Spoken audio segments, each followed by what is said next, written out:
Nasihat Ahli Kapolri Irjen Pol Purnawirawan Arianto tadi sudah bersama saya saat ini. Pak Arianto, terima kasih waktunya. Sama-sama, terima kasih. Selamat sore. Tentu kami akan meminta pandangan ya Pak ya, berkaitan masih panjang ternyata proses dan juga lanjutan dari kasus Vina ini. Yang terakhir kemarin bahkan ada sumpah pocong yang dilangsungkan oleh Saka Tatal, sempat mengajukan tantangan terhadap Ibtu Rudiana sekalipun tidak hadir begitu ya. Tapi saya mungkin belum mau masuk ke sana Pak Arianto. Lebih ke ingin Anda menyoroti terlebih dahulu ya bukti-bukti baru yang bermunculan. Yang tadinya motor ini tidak sempat disebut, bahkan tidak sempat muncul seperti apa foto fisiknya begitu ke publik. Saat ini muncul baik kedua belah pihak ya, dari kuasa hukum Ibtu Rudiana dan juga kuasa hukum Saka Tatal yang menyebutkan ada kemungkinan adanya kecelakaan Pak sebenarnya, bukan pembunuhan begitu jika melihat kondisi fisik motor. Kemudian juga ada anggapan pada saat Vina kejadian itu mengalami menstruasi begitu ya, yang dimana itu akhirnya mengecilkan anggapan bahwa terjadi pemerkosaan ataupun juga ruda paksa pada saat itu.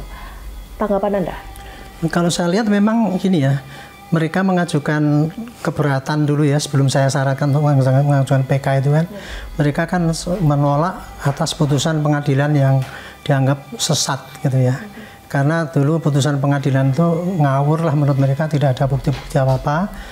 Dan mereka sudah sampai dihukum 8 tahun, ada yang seumur hidup dan sebagainya itu. Maka sesuai dengan yang saya sarankan dulu mereka mengajukan PK. Tapi sayangnya kalau saya boleh novum yang diajukan itu pun juga tidak ada yang telak sekali itu.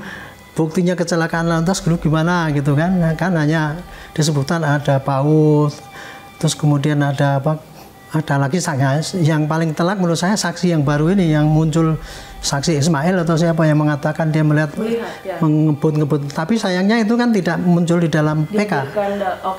Nggak sampai itu, waktu itu belum waktu di PK itu saksi itu belum masuk itu. Kalau itu masuk mungkin agak bagus juga itu untuk mengkonter.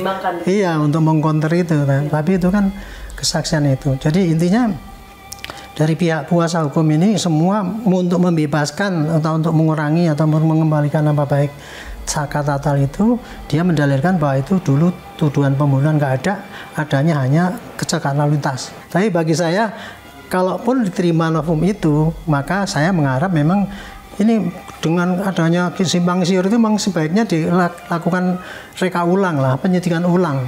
Jadi reka ulang ini bisa dilakukan kalaupun nanti hasil PK ini diterima. Diterima, gitu. Kan berarti kan yang dulu kan yang dulu kan tidak ada, dianggap tidak ada gitu. Makanya penyidikan ulang. Kalau dulu nggak ada, saya pikir PK nggak akan mengatakan, oh enggak ini dulu kecelakaan lalu lintas, ini nggak ada pembunuhan, nggak akan bilang gitu.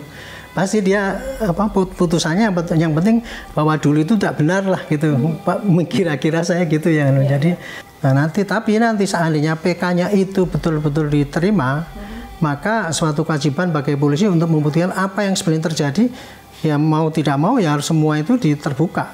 Malah saya menyarankan seperti yang kemarin saya sampaikan di media juga, sarankan penyidikan ulang nanti kalau bisa itu transparan lah.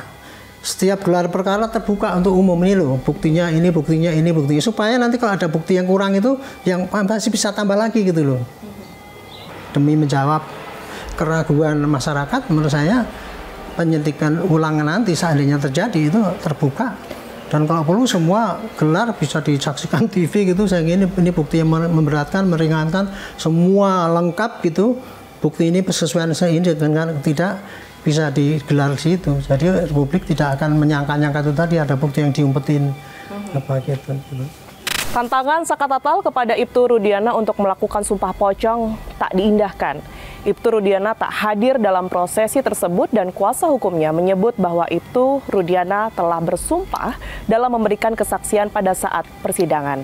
Sementara kuasa hukum Saka Tatal menyampaikan sekalipun sumpah pocong tersebut tak memiliki pengaruh tertentu dalam putusan pengadilan, namun setidaknya sudah menjadi bukti bahwa pengakuan dan kesaksian Saka adalah benar adanya.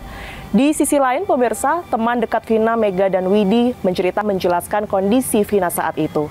Kasus ini pun kini terus bergulir. Irjen Pol Purnawirawan Arianto Supadi kini berharap PK dari seluruh terpidana dapat diterima agar penyelidikan ulang dapat dilakukan.